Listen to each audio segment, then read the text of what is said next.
자, 안녕하세요, 여러분. 저는 오늘 여러분들께 서울시 동작구 상도동에 위치한 숭실대학교의 행정학 전공 소개를 맡게 된 양시훈 멘토입니다. 반갑습니다. 혹시 채팅으로라도 답변을 해주시면 고마울 것 같아요. 앞으로 여러분들께 약 40, 감사합니다. 예원 학생, 순호 학생, 정훈 학생, 고맙습니다. 지금 여러분들 이 PPT 화면만 보이는 거 맞으시죠? 다른 화면은 따로 안 뜨죠? 네. 네, 감사합니다. 자, 앞으로 약 40분가량 여러분들께 숭실대 행정학부에 관한 다양한 정보를 전달해 드릴 건데요. 여러분들께서는 경청이랑 리액션, 그리고 궁금한 점이 있다면 질문, 이 세 가지만 잘 지켜주시면 되겠습니다. 자, 그러면 오늘 프로그램이 어떤 순서로 진행되는지 볼게요.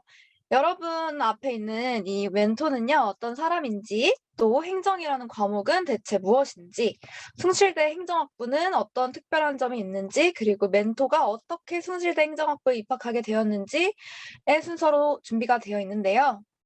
자, 멘토는요, 개인적으로 대학 생활을 하면서 정말 만족스러운 부분이 내 관심사랑 전공을 함께하는 사람들이 많아서 진로랑 여러 활동을 함께하고 도움을 받을 수 있다는 점이에요.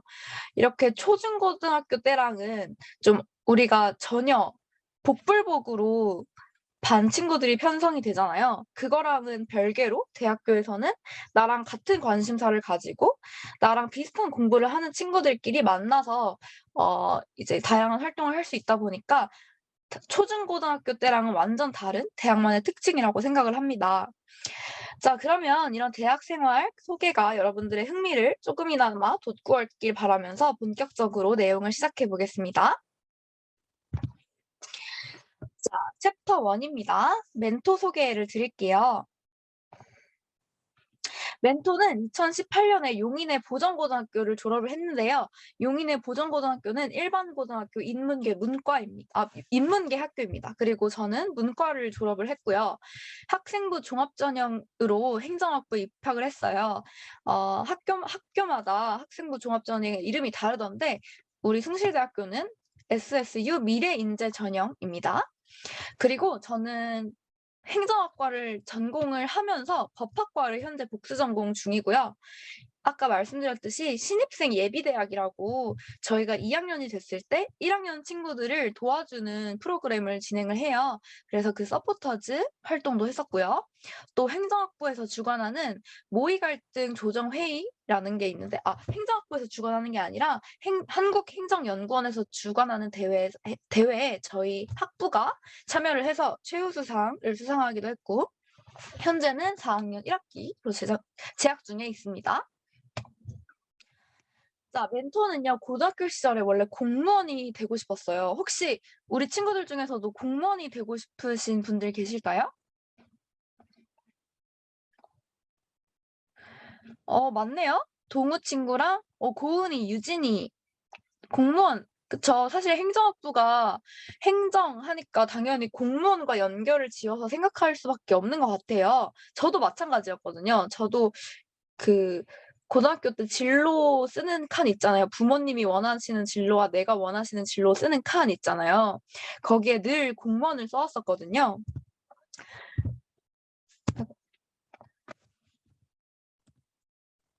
네, 그래서 공무원이 멘토의 진로 희망이었는데요. 대학교에 올라오면서 행정연구원으로 바뀌었어요. 근데 행정연구원이 뭐지 하는 친구들이 있을 것 같아요. 행정연구원은요, 한국행정연구원 소속의 연구원으로서 각종 정부의 수탁 연구 과제를 수행해요. 예를 들어서 지역 간의 갈등이 발생했어요. 그럼 그 지역 간 갈등이 왜 발생했는지 그걸 연구하고 어떻게 평화롭게 협력해서 해결할 수 있을지를 이제 알려줄 수 있는 그런 연구 과제를 수행하는 사람들이에요. 그런 거 말고도 굉장히 다양한 과제가 있는데 예시로 하나 들어드렸고요. 이 행정연구원은 공무원이 아닙니다. 공공기관 직원이라고 생각하시면 될 것 같아요. 그래서 행정학부에 온 친구들이 공무원의 꿈을 가지고 온 친구들이 굉장히 많은데 막상 공부를 해보면서 행정으로 굉장히 다양한 진로를 선택할 수 있구나를 깨닫고 진로를 바꾸는 경우도 굉장히 많다고 합니다. 자, 그러면 행정에 대해서 조금 더 자세히 알아볼게요. 행정이라는 것은요, 원래 사전적 정의는 이렇습니다. 법 아래에서 법의 규제를 받으면서 국가 목적 또는 공익을 실현하기 위해서 행하는 능동적이고 적극적인 국가 작용이에요. 그래서 국가의 입장에서 우리나라를 어떻게 운영해 가야겠다를 생각하는 것이 바로 행정이고요. 행정을 넓은 의미로 볼 수도 있고 좁은 의미로 볼 수도 있는데요. 넓은 의미로서는 고도의 합리성을 수반한 협동적 노력 형태예요.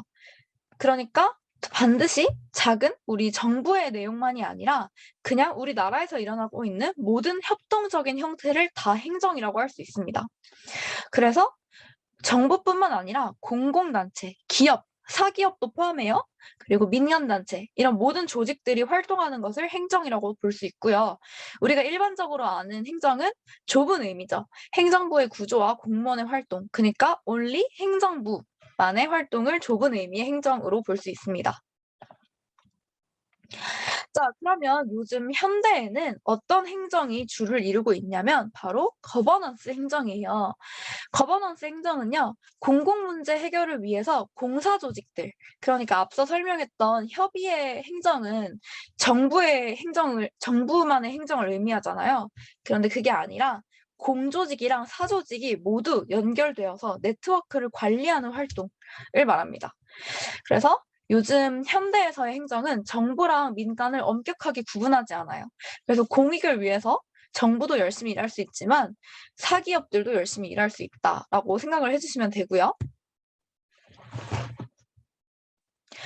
자, 행정이라는 것은요.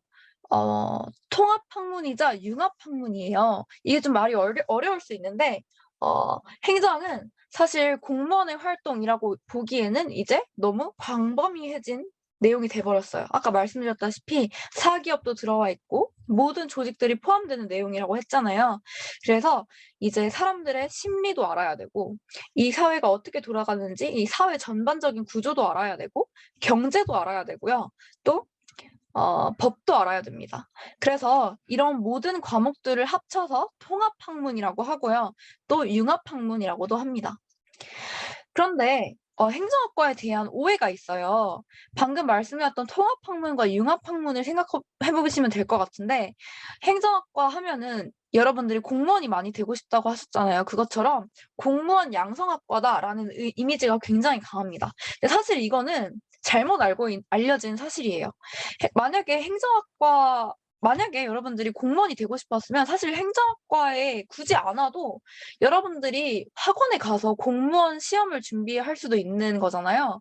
그러면 행정학과로서 왜 이런 학과가 존재하는가에 대해서 조금 생각할 필요가 있는 것 같아요. 자, 그럼 봅시다. 우리 경영이나 행정이나 둘 다 관리하는 영역이에요. 그래서 사실 대학교에 오면은 경영학과라는 굉장히 큰 학과가 있잖아요. 그에 비해서 우리 학교에서도 경영학과는 굉장히 큰데 행정학과는 그에 비해서 그렇게 크진 않습니다. 어쨌든 둘 다 관리, 어드미니스트레이션이라고 관리하는 영역인데요. 경영과 행정의 굉장히 큰 차이가 바로 경영은 사적인 영역에서의 관리고요. 행정은 공적인 영역에서의 관리예요. 그래서 우리가 관리하는 것은 똑같지만 어떤 것을 관리해요. 그래서 잘 이끌어 나가는 것은 똑같아요. 그렇지만 행정은 훨씬 더 공적인 영역들, 많은 사람들이 이익을 얻을 수 있게끔 하는 그런 공적인 영역에서의 관리를 행정이라고 보시면 됩니다. 자, 그러면 행정학과의 매력을 생각해 볼 수 있을 것 같아요. 행정학과는요, 일단 아까 말씀드렸듯이 통합학문이자 융합학문이라고 했잖아요. 그래서 어디든 행정이 필요하고 존재합니다. 예를 들어서 공공기관, 공기업이 있고요. 또 공공의 일부는 아니라 사기업에서도 필요한 영역이에요. 행정이. 또 금융기관에서도 필요하고요. 법을 공부할 때도 당연히 필요하겠죠? 또 정치인이 되고 싶을 때 아까 우리 친구 누구였죠? 순호였나요? 순호도 정치인 혹은 공무원을 말씀해 주셨는데 이 친구들은 모두 이 통합학문, 융합학문을 배움으로써 조금 더 본인의 꿈에 가까워질 수 있는 선택이 될 것 같아요. 행정학과에 오신다면. 그래서 다양한 진로를 선택할 수 있다는 매력이 있고요. 또 안정적인 직업을 여러분들이 추구하신다면 그 가능성들도 매우 높아집니다.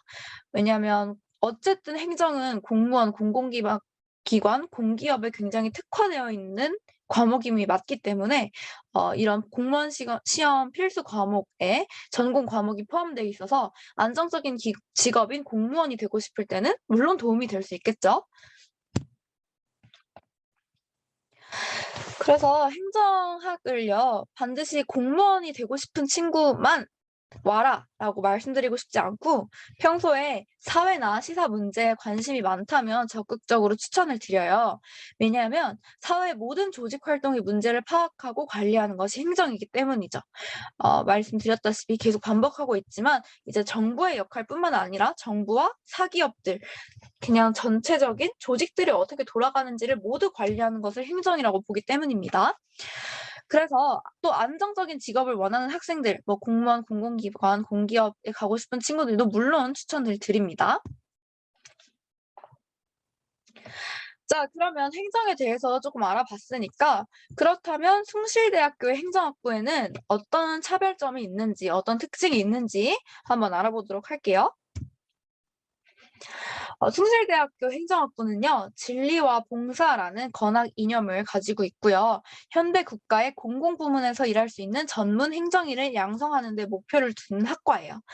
그래서 저희 학교는 1981년에 첫 신입생을 선발을 해가지고 지금 한 40년 정도 된 학과이고요. 1996년에는 대학원에 박사과정을 신설을 했습니다. 자, 그래서 숭실대학교는 대학교 안에 대학원도 같이 있어요. 그래서 내가 대학교를 4년 동안 행정을 전공을 했는데 나는 조금 더 박사과정으로 더 진지하게 학문을 깊이 공부를 해보고 싶다 하시는 친구들은 숭실대학교 행정학부에서 숭실대학교 행정대학원으로 진학할 수 있는 기회도 굉장히 크게 널려 있으니까 이런 부분들도 생각해 주시면 좋을 것 같고요.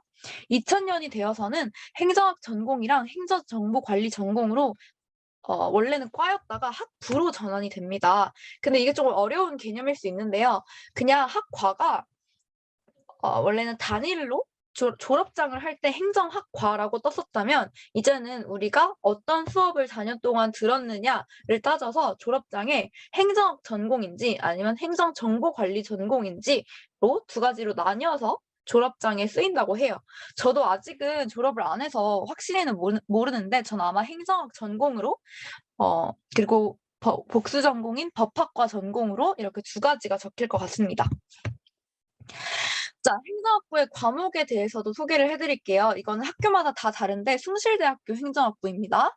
전공 기초 과목은요. 입학 후에 1학년 때 필수적으로 수강해야 되는 기초 과목이에요. 그래서 이거는 여러분들이 선택을 안 하고 싶다고 해도 반드시 들어야 하는 5가지 과목인데 아까 말씀드렸다시피 행정 외에 경제, 정치, 사회, 법 을 모두 배워야 하기 때문에 전공 기초로 이렇게 5가지 행정학 개론, 경제학 개론, 정치학 개론, 사회학 개론, 그리고 법학 개론 이렇게 5가지를 배우게 되고요.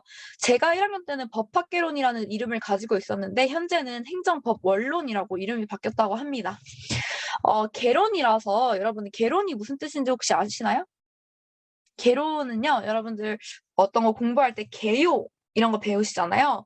그러니까 조금 깊이 있게 심도 있게 배운다기보다는 전반적으로 어떤 내용을 이 행정학이라는 과목이 가지고 있는지를 전반적으로 훑어보는 시간이라서 개론 수업을 듣습니다. 그래서 1학년 때는 어려운 수업이 아니라요. 정말로 맛보기로 수업을 배우기 때문에 경제, 정치, 사회, 법을 한 학기 동안 다 배운다고? 라고 생각하시면 부담이 될 수도 있으신데 사실은 그런 게 아니라 정말 여러분들의 눈높이에 맞게 1학년의 눈높이에 맞게 정말 재밌고 간단하게 잘 배우니까 여러분들이 혹시 숭실대학교 행정학부에 관심이 있으시다면 너무 부담 갖고 듣지 않으셨으면 좋겠어요. 자, 그리고 2학년으로 올라가서는 이제 본인이 어떤 과목을 들을지 선택을 할 수가 있습니다. 굉장히 많은 과목들이 있는데 멘토는 이렇게 일단 6가지를 예시로 준비를 해왔어요.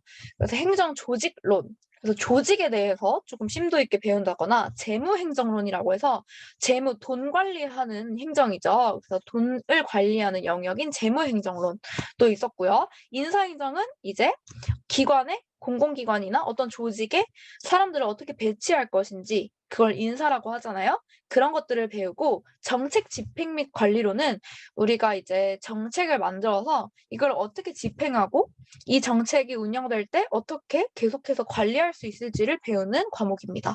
또 정책 분석 및 평가로는 집행이랑 관리를 하고 나서 정책을 집행했을 때 이제 어떤 결과가 나오잖아요. 그 결과에 대해서 분석하고 또 평가해서 다음 정책 때는 어떻게 좀 변화를 시켜줘야겠다 아니면 어떻게 좀 보완을 해줘야겠다라는 것들을 배울 수 있는 과목입니다. 그리고 비영리 조직론이라는 과목도 있는데요. 영리 조직이랑 비영리 조직이 나뉘어지잖아요. 비영리 조직은 조금 더 공적인 부분에 가깝죠. 그래서 비영리 조직을 어떻게 운영할 수 있는지에 대해서 어떻게 설립하고 또 어떻게 인가를 받을 수 있을지 그리고 이 조직을 어떻게 운영할지를 배우는 것이 비영리 조직론입니다. 그래서 비영리 조직론 수업 중에 실제로 비영리 조직에 가가지고 인터뷰를 나누기도 하고요. 비영리 조직을 어떻게 만드는지 실제로 이렇게 여기 신청인 성명 보이시나요? 법인 설립 허가 신청서의 신청인 성명 김동일 씨는 제 동기예요. 제 동기가 이렇게 주민등록번호는 가짜고요. 이렇게 동기가 직접 한번 해봤어요. 법인 설립을 하는 방법을. 그래서 저희가 실제로 한번 비영리 조직 만드는 과정을 네, 맞습니다. 유니세프 같은 거 비영리 조직입니다. 네, 그런 체험을 해봤고요. 그래서 우리가 마냥 가만히 앉아서 공부를 하는 것도 아니고 다양한 체험 활동도 하면서 학교를 다니기 때문에 공무원이 되고 싶은 친구들이 공무원 굉장히 좀 앉아서 딱딱한 공부만 한다라고 생각할 수 있는데 사실 그런 거 아니고요. 정말 다양한 활동도 많이 하니까 여러분들 좀 기대 많이 해주셨으면 좋겠어요. 만약에 숭실대 행정학부에 오신다면. 그리고 제가 정말 재밌게 들었던 수업 하나를 조금 자세히 설명해 드리고 싶은데 바로 디지털 시대의 거버넌스를 배웠던 그런 수업이에요. 여러분 모두 디지털 세대시죠? 여기서 디지털 세대가 아닌 분들 없으시죠? 저도 디지털 세대거든요. 우리 모두 인터넷을 하고 디지털 기계를 만지면서 살고 있잖아요. 그런데 우리 공무원들은 그러면 우리 일반 시민들에게 맞는 디지털 능력을 가지고 있는가 이런 것들을 한번 평가해 보니까 이 페이스북 있죠, 여러분. 페이스북 화면을 보니까 그 사람들이 청소년들이 한 줌도 안 되는 여가와 행복 추구권을 마음대로 침해하지 마라. 하루 종일 공부에 시달리는 아이들의 미친 야자부터 셧다운 시키고 이 미친 짓거리 해보시지? 라고 어떤 학생이 올렸어요. 그러니까 여성가족부의 페이스북 페이지가 가족사랑이었거든요. 근데 이 페이스북 운영자가 이 글을 올린 청소년한테 거기에 들어간 거예요. 프로필에 들어가더니 이 사람의 나이가 청소년 나이대가 아니니까 청소년이 아니시네요? 라고 댓글을 단 거예요. 여러분들이 생각하기에 이거 올바른 피드백인가요? 정부의 입장에서? 어떻게 생각하세요? 한번 댓글로 네, 아니오로만 대답을 해주시면 될 것 같아요. 적절하지 않죠. 맞아요, 동우 학생. 그쵸? 책임의 무게가 없죠. 맞습니다. 정말 적절하지 못한. 맞아요. 너무 경솔했어요. 이렇게 우리 정부의 일원으로서 자신의 책임감을 모르고 행동하는 이런 정부의 행태, 이런 것들을 우리가 어떻게 시정해야 될까? 그리고 우리가 이제 나중에 공공기관에 들어갔을 때는 이런 것들을 우리가 답습해서는 안 되겠죠. 우리는 어떻게 바뀌어야 될까? 이런 것들을 공부하는 학문이었어요. 그래서 너무너무 재밌게 들었는데요. 또 다른 예시들도 가져왔습니다. 보시면은 국토부가 하루에 트위터 개수를 올린 거를 한번 세봤어요. 그랬더니 보이세요? 1시간 동안 27개를 올릴 때도 있었고 13개, 1개, 48개를 올릴 때도 있었어요. 33개. 자, 여러분 봅시다. 정부기관이에요. 정부기관이 하루 종일 SNS에다가 트위터를 막 몇십 개씩 올립니다. 그러면 국민의 입장에서 물론 도움이 되는 그런 트위터 내용들만 보면은 물론 도움이 되겠죠. 그런데 너무 많다고 생각하지 않으세요? 우리가 국민들이 매일매일 이거를 추적하면서 맞아요. 중요한 걸 골라보기가 어렵죠. 우리가 이거를 다 파악하기도 어려울 뿐더러 너무 다양한 정보들을 나열한다면 우리가 그중에서 어떤 것이 가장 우리에게 필요한지도 보기가 어렵겠죠. 선택과 집중을 못한 사례이겠죠. 그래서 우리 이런 디지털 리터러시라고 하거든요. 그 디지털 문해력. 우리 정부가 디지털 문해력을 너무 결여했다. 이런 내용을 배우기도 했습니다. 또 볼까요? 부산경찰이라는 이제 우리 그 페이스북 페이지가 있는데요.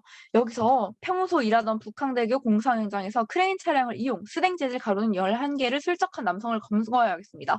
1994년 눈 내리던 겨울밤 가로등 아래 제 입술을 훔쳤던 그가 생각나네요. 정우야. 남부경찰서 소식입니다. 라고 써놨어요. 이거 부산경찰이 공식적으로 올린 글인데 여러분 어떠세요? 그쵸. 욕 엄청 많이 먹었죠. 우리 경찰서에서 이런 내용의 게시물을 올리는 게 적절하다고 생각하시나요, 여러분? 물론 재미를 위해서는 올릴 수 있겠죠. 근데 범죄를 저지른 어떤 사람을 검거했다는 내용에 대해서 이렇게 아래에 좀 장난스럽게 내용을 적으면 이게 과연 모든 연령층이 다 보는 페이지에서 도움이 되는 내용일지 다시 한번 고민을 하게 되는 그런 강의 내용이었고요. 또 보시면 친구들의 옷과 지갑을 뒤져 현금을 훔친 남자, 그런 반전 있는 남자를 검거했습니다. 좀 이것도 너무 장난스럽죠? 물론 국민들에게 친근하게 다가가는 것은 좋겠지만 이게 때와 장소를 좀 가려야 할 필요가 있다. 이런 부분들도 여러분들이 생각해 주시면 좋겠고요. 또 보시면은 지하철입니다. 지하철에서 열차가 너무 더워요. 에어컨을 부탁드려요. 했더니 적정 환경을 위해서 최선을 다하겠습니다. 했더니 최선 다안 해도 되고 그냥 에어컨 좀 제발. 너 왜 말만 그렇게 하니? 빨리 틀어줘라고 했더니 고객님 알래스카 폭풍 에어컨 부탁했습니다. 안녕히 가세요. 라고 보냈어요. 자, 이거는 여러분들이 좀 어떻게 보면은 재밌게 잘 했네 라고 생각을 하실 수도 있을 것 같아요. 또 오른쪽에 보시면은 서울 메트로가 되겠습니다. 편안한 저녁 시간 되세요. 했더니 네, 친절한 서울 메트로 감사합니다. 이렇게 좋은 답변이 오기도 했어요. 그쵸? 자, 그래서 여기서 이제 의문이 생겨요. 행정 공공기관이랑 또 공무원들은 어디까지 국민들에게 얼마만큼 다가가야 하는가? 얼마만큼 좀 친근해야 되는가? 이런 부분들을 고민을 좀 하실 필요가 있을 것 같아요. 이런 내용들을 보시면서. 자, 그래서 이런 것들을 이제 우리가 이론과 함께 배우는데요. 자, 이론을 배울 때 여러분 굉장히 딱딱하고 재미가 없는데 이런 식으로 교수님들께서는 굉장히 다양하게 재미있는 예시들을 가져오셔가지고 국회의원이 선거 전에는 이렇게 귀여운 얘 누구죠? 장화하시는 고양이 맞나요? 선거 전에는 이렇게 귀여운 모습을 하고 있다가 당선 후에는 표정이 싹 바뀌죠. 자, 이런 식으로 어떤 이론을 설명할 때 우리가 이해하기 쉽게끔 이런 다양한 예시들을 가져와서 설명을 해주시기 때문에 정말 즐거운 수업을 들으실 수가 있고요. 또 디지털 수업에서 재밌었던 점은요. 여러분 혹시 에어비앤비 사용하신 적 있으신가요? 에어비앤비? 아직 고등학생이라서 에어비앤비를 사용을 안 해보셨으려나요? 이게 결제하는 것도 좀 번거롭고 해가지고. 근데 옛날에는 우리 어떤 호텔이나 모텔 같은 데를 묵을 때 반드시 거기 가서 현장 결제를 하고 거기에 평판에 대해서는 잘 모르잖아요. 거기가 얼마나 후기가 좋은지 나쁜지. 물론 요즘에는 야놀자 이런 것도 있어가지고 후기를 볼 수 있지만 에어비앤비가 조금 외국 기업으로서 먼저 시작을 했거든요. 야놀자에 비해서. 그래서 에어비앤비가 새롭게 도입한 제도가 뭐냐면 보험제도랑 환불이 가능하다는 보험제도와 그리고 서로 피드백을 해줄 수 있는 내가 에어비앤비 이용했을 때 이 숙소가 얼마나 깨끗했는지 얼마나 좋았는지를 피드백해줄 수 있는 그런 제도랑 동시에 또 그 숙소에서도 이 손님이 하루 묵고 갔는데 하루 묵는 동안 이 숙소를 엄청 어지러 놓고 제대로 청소도 안 하고 갔어 라고 평가를 할 수도 있고 그래서 서로 더 조심할 수 있게 만드는 그런 시스템을 도입했다. 이것도 이제 우리 정부에 도입하자라는 내용으로 좀 사기업의 내용들을 벤치마킹 해보자는 취지로 수업을 하시기도 하고요. 굉장히 다양한 디지털 시대에서의 문제들을 이렇게 재밌게 예시들을 들어주시면서 수업을 했기 때문에 저는 여러분들이 만약에 숭실대 행정학부에 오신다면 반드시 이 디지털 거버넌스론이라는 수업을 들어보셨으면 좋겠다. 이런 추천을 드리고 싶어서 조금 자세하게 설명을 해봤습니다. 자, 그러면 이제 조금 다른 내용으로 넘어가 볼게요. 숭실대학교 행정은요, 숭실대학교 행정이 아니라 이제 제 경우에는 복수 전공을 하고 있다고 말씀드렸잖아요. 그래서 복수 전공의 경우에는 예를 들어서 저는 법학과를 복수 전공하고 있는데 경제학과를 복수 전공한다는 예시를 들어볼게요. 행정이랑 경제랑 복수 전공을 하면요. 둘이 따로따로 배웁니다. 그래서 그냥 두 개의 전공을 선택해서 따로따로 내가 커리큘럼을 따로 짜서 월요일에는 행정학과에 무슨 수업을 듣고 화요일에는 경제학과에 무슨 수업을 듣고 이렇게 병행을 하게 돼 있습니다. 저도 지금 법학과를 그렇게 병행을 하고 있는데요. 융합전공은 아까 전에 말씀드렸듯이 숭실대학교 행정의 융합전공이라고 했잖아요. 학문을 유기적으로 통합해서 새로운 교과 과정을 수립하는 그런 전공이에요. 그래서 그 행정학부에 오시면은 융합전공을 따로 선택을 하실 수가 있는데 만약에 여러분들이 융합전공을 선택을 하시면 두 가지 갈래가 나뉘어집니다. 여러분들이 통일 외교에 관심이 많으시면 아예 통일 외교 쪽으로 가실 수가 있고요. 그러면 통일 외교에 맞게끔 아예 과목들을 여러분들이 다 커리큘럼을 세워서 들으실 수가 있고 또 개발협력이라고 해가지고 다른 나라들이랑 같이 공공으로 개발해서 같이 협력해서 우리 좀 국제적으로 어떻게 우리 국제적인 상황을 같이 해결해 봅시다 라는 이런 개발협력 쪽으로 여러분들이 선택을 하실 수도 있어요. 그래서 복수전공 제도랑 융합전공 제도랑 이렇게 다르다라는 점을 알려드리고 싶고요. 행정학부의 주요 행사로는요. 행정기관 탐방 활동이 있고 동문회 토크 콘서트가 있습니다. 저의 경우에는 법무부 서울준법지원센터에 가가지고 법무부에서는 어떤 일을 하는지에 대해서 한번 직접 체험해보는 시간을 가지기도 했고요. 또 졸업생 선배들 중에서는 국회의원분들도 계시고 아니면 은행장분도 계시고 굉장히 다양해요. 그런 선배님들이랑 직접 만나면서 저는 등산을 했었거든요.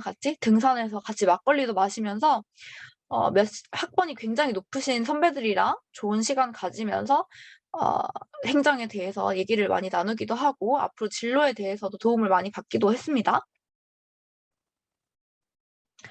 또 행정학부에서 모의 갈등 조정 회의라는 대회에 참석을 하기도 하고요. 모의 국무회의라는 대회에 참석을 하기도 하는데요. 아까 설명드렸다시피 저는 모의 갈등 조정 회의에서 최우수상을 수상한 기록이 있습니다.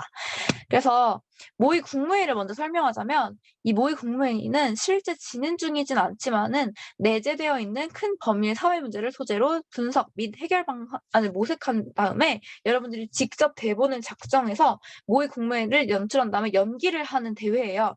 그래서 총 팀이 대본팀, 연출팀, 연기팀으로 이루어지고요. 제가 아까 말씀드렸던 모의 갈등 조정 회의보다 오래된 소모임으로서 올해도 개최될 예정인데 원래는 우리가 그 코로나 방역 패스를 없애야 되나 안 없애야 되나에 관해서 국무회의 하는 것을 모의로 진행을 할까 했는데 지금 거의 사실상 폐지가 됐기 때문에 이 사안은 채택을 안 할 걸로 예상이 되고 더 찾아서 한번 주제를 정할 것으로 생각이 됩니다. 그래서 여러분들이 또 입학하실 때는 또 다른 사회 이슈가 있을 거 아니에요? 그때 맞는 이슈들을 여러분들이 선택을 하셔서 모의 국무회의를 여시면은 아마도 우리 학교가 늘 숭실대 행정학부가 늘 다른 대학교에 비해서 이 대회에서는 1등, 2등을 잘 휩쓸어 가요. 그래서 여러분들도 오신다면 이런 스펙 쌓기에는 굉장히 도움이 될 거라고 생각을 합니다.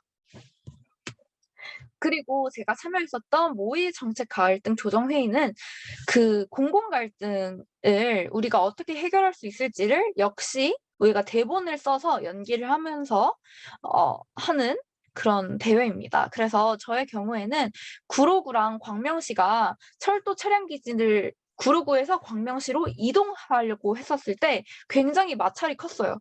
왜냐면 철도 차량 기지가 지역으로 가면은 거기가 좀 기피 시설이에요. 여러분 혹시 님비 현상 이런 거 아시나요? Not in my backyard. 우리 집 앞에는 놓지 마라. 님비 시설이거든요. 이 철도 차량 기지가. 왜냐면 먼지도 많이 일으키고 소음도 굉장히 강해가지고 사람들이 아, 우리 땅값 떨어진다. 너무 시끄럽다라는 이유로 오게 못해요. 그런데 구로구가 광명시로 이동을 시키려고 하니까 당연히 지역 간 갈등이 격해지겠죠. 그래서 우리는 그거를 이제 어떻게 해결할 수 있을지, 이 갈등을 어떻게 하면 해소할 수 있을지를 대본을 작성하면서 연기를 해봤던 경험이 있습니다. 그래서 좋은 결과를 받아들였고요. 이런 식으로 어, 역할을 많이 분배를 받아가지고 차량기지 웬 말이냐, 차량기지 결사반대 이런 그 시위를 하는 것들도 저희들이 직접 다 촬영을 해가지고 정말 재미있게 오 맞아요. 화상장도 역시 님비 시설이죠. 화상장 말고도 굉장히 많아요. 좀 또 뭘 쓰레기 소각장 이런 데도 모두 좀 장례식장 이런 데가 다 좀 님비 시설로 있어서 지역 간의 갈등을 일으키는 많은 요인이 되기도 합니다. 자, 그래서 이 모갈 설명 여기까지 하고요. 이건 제일 셀카인데 좀 비슷한가요? 하하. 행정학부의 주요 행사에 대해서 소개를 하겠습니다. 저희 학과는요, 축구 소모임인 어우러차라는 굉장히 큰 소모임이 있어요. 이거는 남학생들이 대부분 축구로 참여하지만 여학생들도 제한이 있는 건 아니고요. 여학생들은 웬만해서는 매니저들로 많이 들어가요. 그래서 대학생활의 낭만을 정말 제대로 즐길 수가 있습니다. 저는 물론 참여를 안 했지만 보니까 소모임 하시면서 축구만 하는 게 아니라 이제 다른 학교 축구부랑 저희 학교 축구부랑 같이 막 대회를 열어가지고 단합대회를 열기도 하고요. 여학생들이 응원을 가가지고 재밌게 이제 막 아이스크림도 사다 주고 끝나고 회식도 하고 이렇게 친목 도모의 시간을 가지기도 해요. 그래서 남학생들은 이런 거 관심 있으시면 참여하시면 좋을 것 같고 저희 학교에 단과대별 체육대회가 열리는데 저희 사회과학대학에서는 이렇게 어떤 팀이 이길지 로또를 하는 재밌는 이런 활동도 했었어요. 그래가지고 저는 로또 당첨은 안 됐지만 또 체육대회를 열 때 구경하는 사람들이 굉장히 지루할 수 있잖아요. 이런 것들을 모두 감안해서 체육대회를 열기도 하고요. 네, 시간이 초과됐는데 여러분들 늦게까지 이렇게 들어주셔서 너무너무 감사하고 여러분들한테 도움이 많이 됐길 바라면서 오늘 전공 멘토링 끝내보도록 할게요. 아이고, 감사합니다, 여러분. 여러분들의 이런 전폭적인 호응 너무너무 힘이 많이 되네요. 고생하셨습니다, 여러분들. 좋은 하루 보내세요. 안녕. 나가셔도 됩니다.